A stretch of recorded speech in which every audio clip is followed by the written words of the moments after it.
రెండు భోగభాగ్యములు కోరికలన్నయ్యూ సిద్ధినందునా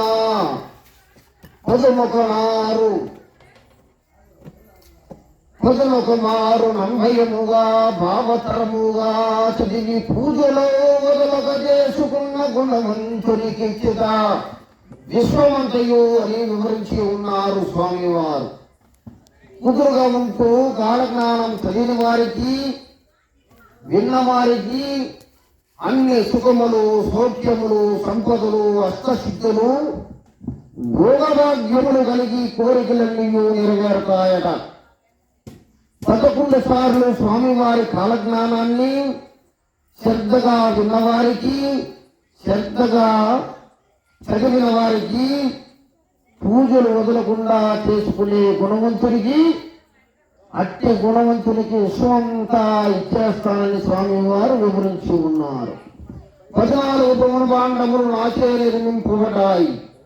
అట్టి గుణవంతుడికి దారాదత్తం చేసేస్తానని స్వామివారు చక్కగా వివరించి ఉన్నారు. చదివి పట్టాభిషేకంబు జరుపువాని పుణ్యమేమని చెప్పుదను. భక్తియు ముక్తియు జ్ఞాన సంశయము కలిగిన ఎందు ఐక్యము అగుడు వినుడు అని స్వామివారు వివరించి ఉన్నారు. కాలజ్ఞానం చదివి పట్టాభిషేకం జరిపించిన వారి పుణ్యమేమని చెప్పను. సంపూర్ణ ఆనందం ముక్తి జ్ఞానం సంపూర్ణ శక్తి కలుగుతుందని నాలో ఐక్యం కలుగుతుందని స్వామివారు రచించారు కాలజ్ఞానము.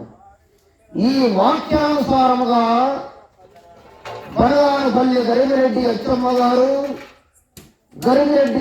గారి కుమారుడు బ్రహ్మానందరెడ్డి గారు స్వామివారు రచించినటువంటి సాంద్ర సింధు వేదమైన కాలజ్ఞానం గ్రంథములను పట్టాభిషేకము చేయించి ఊరు వాడల గ్రామమును ఊరేగింపుపరిచి స్వామివారి పాదసేవ చేసి స్వామివారికి బనగానపల్లి నందు నేలమఠమునందు ఒక గొప్ప శివాలయము నిర్మించి స్వామివారి సంపూర్ణ అనుగ్రహము పొంది గరిమిరెడ్డి అచ్చమ్మ గారు ఆమె కుమారుడు బ్రహ్మానందరెడ్డి గారు శరీరానికి పతనము లేకుండా రోగము రాకుండా సావు రాకుండా శరీరముగా స్వామివారిలో ఐక్యమైపోయినటువంటి గొప్ప భక్తురాలు గొప్ప భక్తుడు గరిమిరెడ్డి అచ్చమ్మ గారు ఆమె కుమారుడని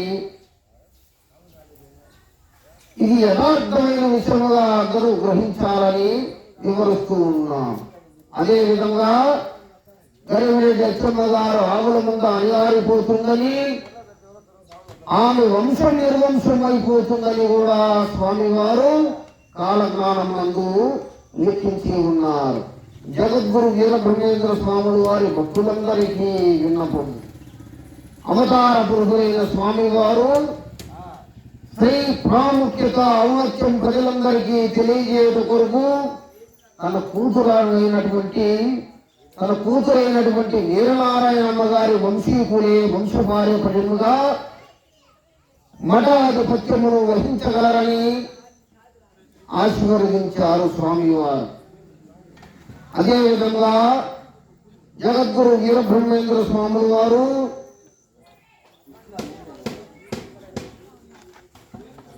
తన 11 సంవత్సరముల వయసులో తన పెంపుడు తల్లి అయినటువంటి వీరపాపమ్మ అమ్మగారికి, అమ్మా నేను అవతరించిన కార్యం ఏమున్నది, ఇప్పుడు ఇక్కడ జరుగుతున్నది ఒకటి, నాన్నగారు కాలం చేశారని దుఃఖంలో నింపి ఉన్నావు, నేను దేశయాటలు చేయాలి తల్లి, ఈ పంచభూతాత్మకమైన శరీరం శాశ్వతం కాదమ్మా, నేను రొమ్మలకొండ చేరాలి, కాలజ్ఞానము రచించాలి, అజ్ఞానందకారము చిక్కి అలమటిస్తున్న వారికి జ్ఞానోపదేశము చేయాలి తల్లి, ఇక నేను వెళ్ళొస్తానని వీరపాపమ్మ అమ్మగారికి వివరించగా ఆ తల్లి బోరులను విలపిస్తూ, తండ్రి నీకు వివాహం చేసి నీకు పుట్టినటువంటి పిల్లలను అల్లారు బుద్ధిగా పెంచుకుంటూ ఆలయాపన చేస్తూ స్వర్గప్రాప్తికి చేరాలని ఆశపడ్డాను నాయన. అదేవిధంగా ఈ పాపాగ్ని మఠానికి నిన్ను మఠాధిపతిని చేసి కాలం జరుపుకోవాలన్న ఆశలన్నీ అడియాసులు చేసి నన్ను విడిచి వెళ్ళిపోతావని బోరును విలపించినటువంటి ఆ వీర పాపమాంబ గారికి చెప్పినటువంటి పిండోత్పత్తి క్రమమును ఏ విధంగా వివరించి ఉన్నారు స్వామివారు. ఇది సుమారుగా 380 సంవత్సరముల క్రితం జరిగినటువంటి ఒక యథార్థమైన కథ. దీనిని చక్కగా వివరించుకుందాం మనం. వీరపాపమ్మ ఆవేదన ఆలకించినటువంటి వీరంపట్లయ్య మందహాసం చేసి, అమ్మ వీరభోజాచార్యుడు వారి ధర్మపత్ని, సర్వశాస్త్రము సారాన్ని ఎరిగినటువంటి జ్ఞాని, నీవే ఏమి తెలియని అజ్ఞానవలే ప్రాపంచిక సంబంధితమైన భ్రాంతిని మరవలేక ఎక్కువ దుఃఖించడం నాయమా తల్లి. ఇకనైనా మూఢత్వాన్ని విసర్జించు, కర్మబంధం యొక్క సత్య స్వరూపాన్ని గుర్తించు. పురాకృత కర్మబంధమైనటువంటి ప్రతి మనిషి ప్రస్తుత జన్మయందు పరమందు విచారణ చేస్తే కర్మ సంబంధము చేతనే తల్లి, తండ్రి, పుత్రుడు, పుత్రిక, భార్య, భర్తలు అని అందరూ కలరు కదా. ప్రతి జన్మందు ఈ కర్మబంధములు తప్పవు. జన్మతోటే ఆ జన్మబంధములు నశించిపోతాయి. ఇట్టి బంధములు వీటికి కారణమైన దేహములు నీటిపై పుట్టేటువంటి నీటి బుడగల వంటివి. అవి పుట్టిన మరుక్షణములోనే మాయమవుతాయి. దేహాలు, బంధుత్వాలు, బంధువులు కూడా భూద్భుతములు వంటివి. ఇది మాయచే పుట్టి అజ్ఞానమైన మానవులలో శరీరము నిత్యమని, సంసారం శాశ్వతమని భ్రాంతి కలిగించి మాయలో ముంచి పండితులను సైతం పామరులుగా చేస్తూ ఉంటాయి, గుర్తింపు చేస్తాయి అని తల్లికి ఈ విధంగా వివరించి ఉన్నారు స్వామి వారు. హలో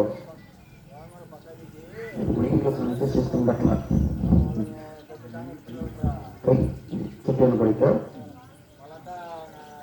భక్త మహర్షులకి విజ్ఞప్తి.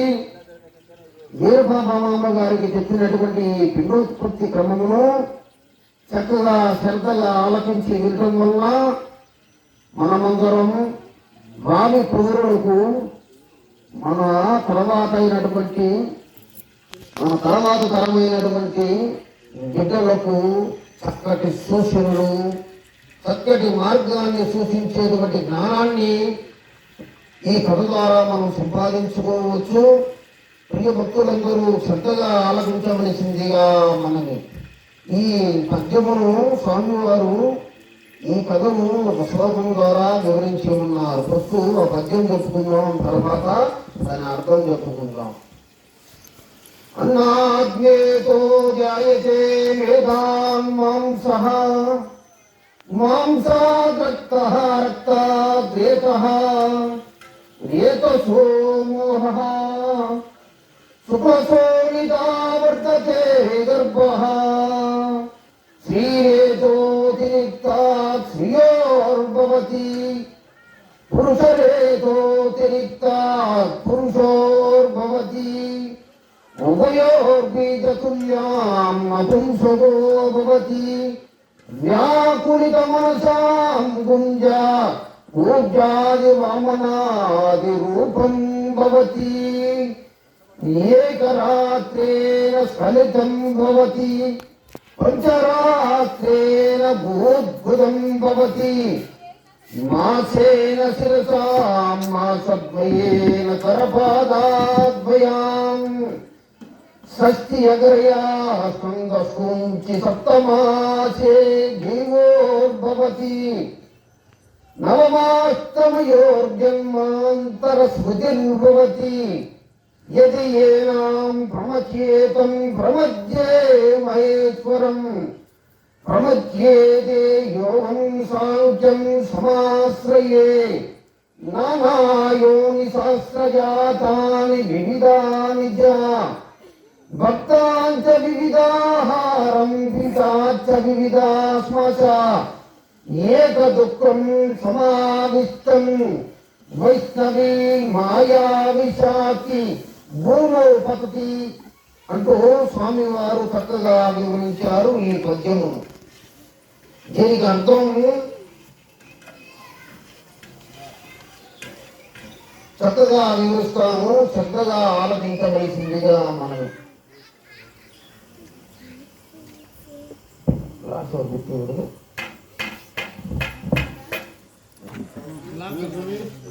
స్వామి